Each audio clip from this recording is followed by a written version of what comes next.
안녕하세요.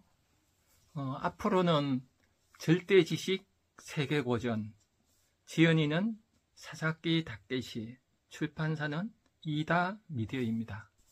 이 세계고전을 가지고 유튜브를 만들어 보겠습니다. 첫 번째 시간에는 오늘은 정치학, 아리스토텔레스의 정치학에 대해서 제가 리뷰해 보겠습니다. 서양 철학은 소크라테스부터 출발한다 그러죠. 철학의 아버지 그래요. 그래서 소크라테스가 발견한 것이 무엇인가? 이성을 발견했다 그래요. 이성을 로고스라고 하죠. 이 로고스는 우주의 이치를 로고스라고 해요. 천지자연의 이치죠. 동양시로 얘기하면은 도, 천, 리 이렇게 볼 수 있겠죠. 도라든가 천, 하늘, 리, 이치 이런 것들이 우주의 이치예요. 이런 이치가 있는데 이런 이치가 로고스죠. 그 로고스, 우주의 이치를 아는 능력이 인간에게 있다. 인간의 내면에 로고스가 있다. 이것을 얘기한 사람이 소크라테스죠. 소크라테스 이전에는 자연 철학이 있었죠. 만물의 근원은 물이다. 탈레스. 불이다. 이렇게 여러 철학자 있었는데 이 철학자들은 어때요? 우주의 원리를 바깥에서 찾았어요. 그 밖에서 찾았는데 소크라테스가 처음으로 어때요? 이제 내면에서 찾기 시작한 거예요. 그래서 인간 중심이 되는 거죠. 그래서 철학의 아버지 그러죠. 이 자연 철학 이전에는 신화였죠. 그러니까 세계 역사를 크게 보면은 신화 시대가 있었고 이게 한 3, 4만 년이라 그래요. 신석기, 구석기, 신석기, 청동시대까지죠. 그러다가 이제 철기가 등장하면서 이 세상이 전쟁판이 되죠. 인류 전체가. 그러면서 인간이 어떻게 살 것인가 해서 인류가 철학을 하게 돼요. 그래서 이 철학의 아버지 소크라테스하고 중국의 공자 같은 시대에 태어나요. 그래서 이 사람들은 철기 시대 때 전쟁이 일어나는 이런 전국 시대에 어떻게 인간이 살 것인가 그것을 내면에서 찾았다는 거죠. 우리 안에 우주의 이치를 아는 능력이 있다. 이 능력을 깨우면 된다. 이게 공자하고 소크라테스가 같죠. 그래서 오늘 공부는 서양을 공부하면서 동양과 함께 이렇게 비교하면서 공부하면 많이 도움이 될 것입니다. 그래서 이 그리스 철학, 그리스에서는 이성을 깨우는 삶, 이게 이제 중요하죠. 인간의 로고스. 이때 이성이라고 하면은 지금 우리가 알고 있는 이성하고는 좀 다르죠. 우리가 아는 이성은 머리로 아는 거, 뭔가 감정이 없는 거, 직관도 빠지고, 추론의 능력, 어떤 수학적으로 이렇게 계산하는 능력, 이런 거를 이제 이성이라고 생각하잖아요. 이런 이성은 굉장히 축소됐죠, 현대는. 근데 소크라테스가 생각하는 이성은 직관이라든가, 영감, 통찰, 이런 거 다 포함한 이성이라고 생각하면 되겠죠. 그래서 그런 것들은 동양에서 얘기하는 공자에 의한 본성과 같아요. 공자는 우주의 이치가 있죠. 도가 있는데 이 도를 아는 그 마음을 이제 본성이라 했죠. 그러니까 공자에 의한 본세라는 성, 천명지위성, 하늘의 명령이 내 안에 본성으로 있다. 이거하고 소크라테스가 생각은 같죠. 그래서 우리가 그러면 어떻게 살아야 될까요? 우리 안에 본성을 깨워야 되죠. 소크라테스 같으면 로고스를 깨워야 되겠죠. 이 로고스를 깨우는, 이성을 깨우는 삶을 이제 책으로 보는 거죠. 그 이성을 깨우면 어때요? 진선미를 이제 아는 거죠. 진리를, 이성에 의해서 진리를 알고, 그러면 선한 삶이 되고, 그럼 아름다운 삶. 그래서 진선미의 가치가 서양의 중요한 가치로 이렇게 자리 잡게 되죠. 그래서 그렇게 자리 잡게 되면서 이제 아테네는 어때요? 이 그리스 아테네는 인간의 육체를 또 긍정했죠. 그래서 육체의 탁월함, 아레떼란 말을 많이 쓰죠. 그래서 아레떼가 나중엔 덕이란 말이 돼요. 비르투. 그래서 이 로마 시대에 들어가면은 비르투가 용기 있는 로마 시대 때는 전쟁을 많이 했잖아요. 기사 계급이 중심 계급에 들어서죠. 그래서 기사들이 용맹함이 비르투가 돼요. 그러다가 이게 나중에 가면은 이 덕이 어떻게 돼요? 이제 산업사에 넘어가면 이 덕이 자유의지, 인간이 갖는 자유의지가 되죠. 그렇게 해서 우리가 이 덕이라는 글자는 비르투, 아레떼 이런 단어가 서양에서 계속 내려오죠. 그래서 이때 삶의 가치는 내 안의 본성을 다 깨우는 삶. 그 로고스를 다 깨우는 삶, 공자하고 같죠. 그래서 크게 보면은 공자하고 소크라테 같아요. 이래서 이런 시대를 축의 시대란 말 쓰죠. 철학자 야스포스가 축의 시대, 우리의 정신에 축이 있는 시대다 그러죠. 그래서 그때 또 그 석가도 태어나고 그 축의 시대 그 이후에 그 예수도 태어나죠.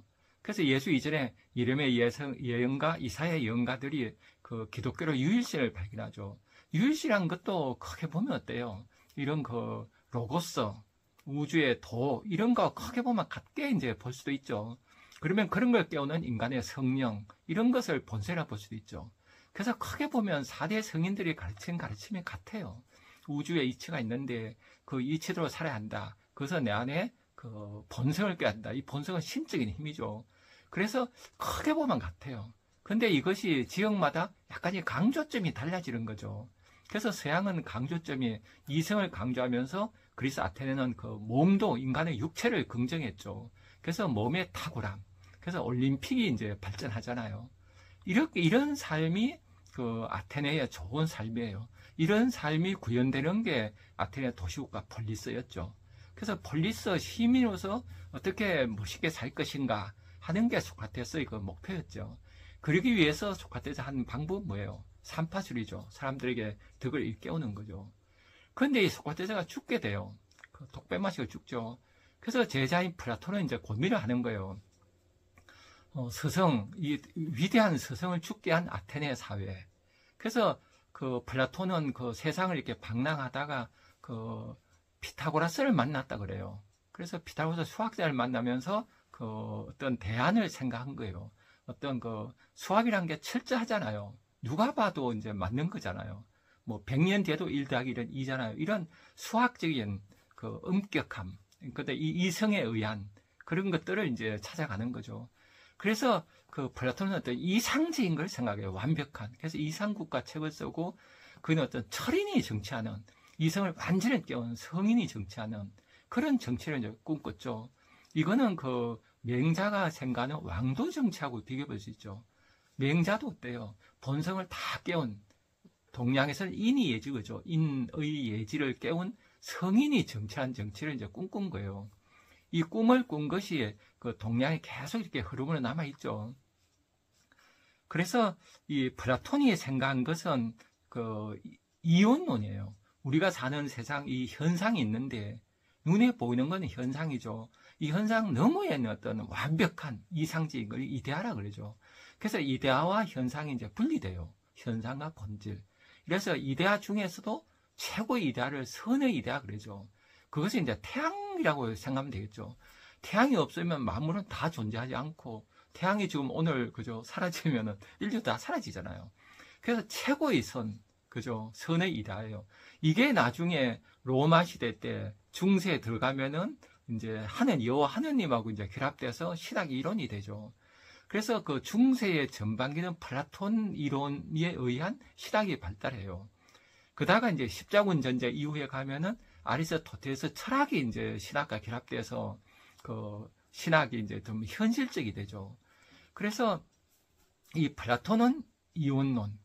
그런데 이제 플라톤이 그 이제 이후 제자 아리스토텔레스가 하면 어떨까요?